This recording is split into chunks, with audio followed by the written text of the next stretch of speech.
Third stepping stone, your personal brand. We decided not to make today all about personal brand, but it's a key facet of it. And I'm very happy to talk to lots of people. You know, Martin's seen, a few other people have seen some of the speeches I've given at, say, Eurofinance about it, and LinkedIn and all the other things. I speak about the importance of why it's essential to your career success. When I first started, there wasn't a personal brand. I was there, it was your reputation, as he called it. It took years of dedication, you were meeting people, building up, great reliable benchmark rather, and now it's a totally different story. You can actually create your own brand in a few minutes. Develop a decent, strong LinkedIn profile, put some testimonials on there, looking great. But then it can be destroyed in seconds. One, false tweet or something else, and it could all go wrong. Look at this guy. I think he knows a thing or two, Mr. Bezos. It's about what people are saying about you when you're not in the room. Whether it's on or offline, you're continually being judged by those around you. If you take a look left and right of you now, those people are judging you, so watch out. And everyone in this room has their own brand, whether or not it's a positive one or not. You've got to make sure that you protect it, otherwise you're going to suffer. Now these are some of the tools you can use. You've got all of these up here. You've also got other things that contribute to it. You've got things like Instagram. Might not be doing it, but it's still out there. And look at their reach. Crazy figures.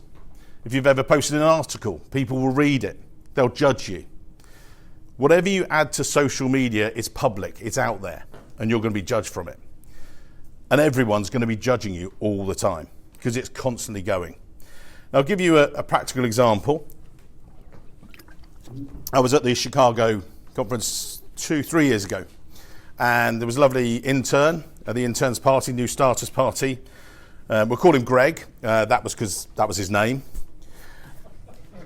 And he was in the process of looking at internships for large corporates.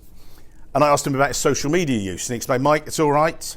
I've locked down and removed a lot of Facebook posts. I've cleared my Twitter stream. And I just asked Greg, I said, Greg, because the beers were free and he wasn't going to buy me a beer. He was an intern, after all. I said, could you get me a beer? He said, yeah, no problem. Went off, 60 seconds, and he came back. As he came back, got out my phone. I was like, Greg, how was Tijuana? Lovely destination, party town in Mexico. And he was like, his face literally dropped. He was like, what? And I said, well, and I showed him a picture of him at a party, which he'd been really enjoying. He said, how did you find that? I said, I used a very little known search tool called Google. And he was actually really mortified. And even though he'd locked it down, someone else had tagged him in a post, and it was still out there because it was public. And this guy was trying to get internships, and he was actually really worried about it. And he should have been. So when I spoke on the panel last week, again in the US, there was Chris Fulton he's the outgoing treasurer of Skadden Law. And they actually had hired someone, junior person joining them.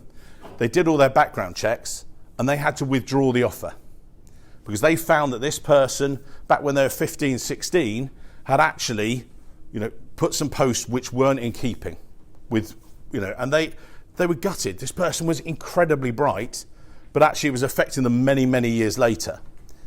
So these are two real examples that in your everyday work environment, your workplace, networking events, things like this. So watch out, David is taking photos. So as he floats around, just turn your face away. And all your peers and your bosses, these are all having an impact.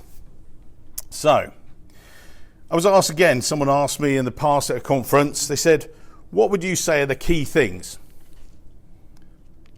about your personal brand? What the top three say? For me, it was 3. Authenticity. Think about what your core values are as a person, and they can become the foundation of your own personal brand. It's the real you, if you like. It's how you form your collaborations, your long-term career development will then follow from it. It's your UVP, unique value proposition. I know, bit of a catchphrase, but it was what sets you apart from the competition. If you like, in your if you're looking for a role, so I just noted a couple of, I will be sending all of these slides out to everyone afterwards, so you can have it, so you don't need, you can just look at me, or you can just take photos of that, I don't mind, it's fine. But UVP, if you're looking, there's 10 treasurers that are looking to get hired for their next big role. And what special offer do you give someone that is different to the person standing either side of you? What makes you stand out from those other people? Consistency. This is your behaviours, your values, your identity, but also your brand message. Exactly as we said, it's about the way that you've built your personal brand.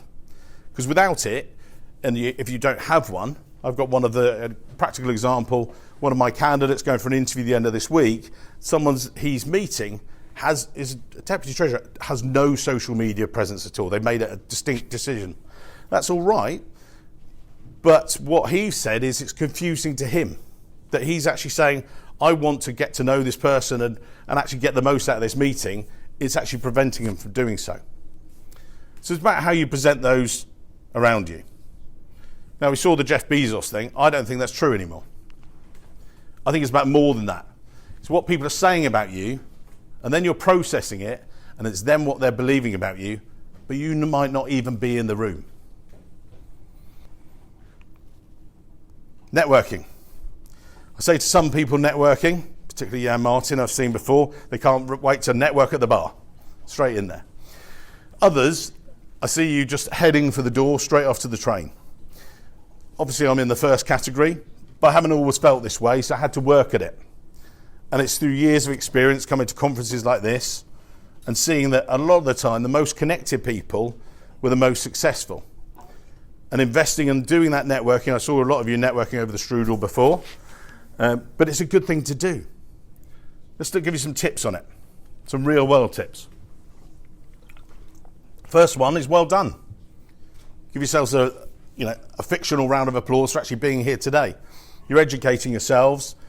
Conferences like this are a great start, different ideas and everything else. Some people are at the back just like straining. Don't worry, I will send these all out to you. You're going to have a copy of them. Developing yourself. It's like one of those travelators sort of thing, but you're on the wrong way at the airport. If you stand still and don't do anything, you're going to be going backwards compared to your peers. You've got to constantly think about developing. Listening. Now, you might see it in the bar, it might be a bit more difficult, but you've got 2 ears, 1 mouth, and it's a difficult task. But if you can master it, everyone's going to want to be part of your network. Active listening and reciprocating as well. It's very easy to get wrapped up in the sound of your own voice. I say that I'm speaking up here, but I'm just doing it for knowledge. It's all right. Then it's following up. Whenever you speak to someone, got a great tip for actually Chris last week. What he does, he'll go to any business meeting or an event like this, and he'll get all his business cards at the end, or when he pops off to the loo or whatever, and he'll just make a quick note of a couple of the bits of the conversation. Number 1, so he remembers who the person is. Number 2, when he's then coming back to you, they'll be impressed that you're actually interested enough to engage with them and go, oh yeah, and your daughter's going off to college, or this is happening. Actually, they remember those things, and that helps form genuine relationships rather than just, what can I get? 5th one, elevator pitch. Now, a few people have said to me, haven't heard of it, don't know what it is. It's basically the way you introduce yourselves. It's about telling someone in the fewest words, in the time it takes maybe to come down in the elevator, and you've seen these elevators here, they're quite quick, between maybe floor 6 down to the bottom one, so 10 to 30 seconds. And it sounds straightforward, but it's actually harder than you think. So what do I do? When you've got that person, you're talking to them, this is your sales pitch for brand you. This is about yourselves and how you get over who you are, and they do the same back to you. And if it does sound like a sales pitch, it is, basically, because you want them to be part of your network. So explain clearly what you do now and how you can add value to them by having you as part of the professional network. Now, some of the other tips we've got here. Don't undersell or oversell yourselves. Don't keep going, oh, this is what I do, this is what I do. Get a balance with that. Now, how do you do that? The best thing to do is rehearse it. Actually rehearse it with a friend of yours, someone that can give you decent feedback, and actually find out what they think. And say, look, that actually was good. And get it with a really good friend so they can say, it was really bad. You know, that's really going to help you. Reciprocate. This is a key one, I think. So what do you do if you're showing active listening? So you're saying, okay, and then trying to relate it to their experience, it's actually going to work. And then we said about writing the notes. Perfect way of doing it. Quick one, because we have been talking about LinkedIn also in our first session on ACTA, and no, we're trying to be more active. Yep. But what is your view if you're not out there for really hunting for a new job? Is it really worthwhile to spend a lot of time to polish that up, or is that more at the point in time where you say, now I'm going to go out and let's now do that? Great, thank you very much for that question. It's almost as if I asked you to tell me that one. Yeah, that's it. I bought some beer, that's it. So basically, no, it's not when you're looking for a job. Just as we said earlier, don't do your LinkedIn profile just when you're looking for your new role. People say, but Mike, I'm not looking for a new role. It's not about that, it's a professional network. When I spoke in Brussels a couple of years ago, Patrick Vespach, lovely guy there, he said, Mike, you know, I said to him, you need to have a photo on your profile. And we do these silly photos and things like that. It needs to be professional. He said, well, look, I'm not the most photogenic. I went, Patrick, look at this. I said, I don't have that much. And he was just like, I said, Patrick, it's not about that. It's about other people. He said, well, what do you mean? I said, well, you go into a bank meeting and you walk in and you want to introduce yourself. Do you think they've researched you? He's like, well, yeah. I said, so you've walked in, they've gone, hello, I'm Patrick. How are you?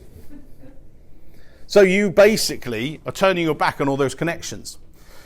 You are 21 times more likely to make a professional connection by having a photo, for instance, on your LinkedIn profile. And people say to me, well, do I need a professional network? Do I need that? Well, you can actually use it in your day jobs.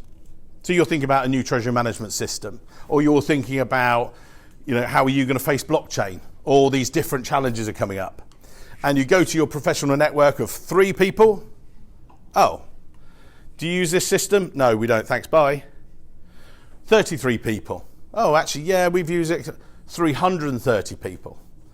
And if you do that networking, then it pays results. A practical example actually of that, Chris Fulton, the guy from Skadden Law, he was actually a live case study. He just made the move from treasurer to become CFO. He'd been headhunted. And it wasn't just because he suddenly got on his LinkedIn profile and beefed it up and everything else. He'd been headhunted and been sought after, actually not by a search firm. They'd actually found him, and he'd been found by someone who thought, actually, that's the sort of person we want to work for us, because they were able to read his profile and he matched what they wanted. He did things with their Skadden Law Foundation about helping young lawyers and things like that coming through. And they thought, actually, that's a person that seems to share our ethos. And he got headhunted because of that, not because he was actively looking for a role.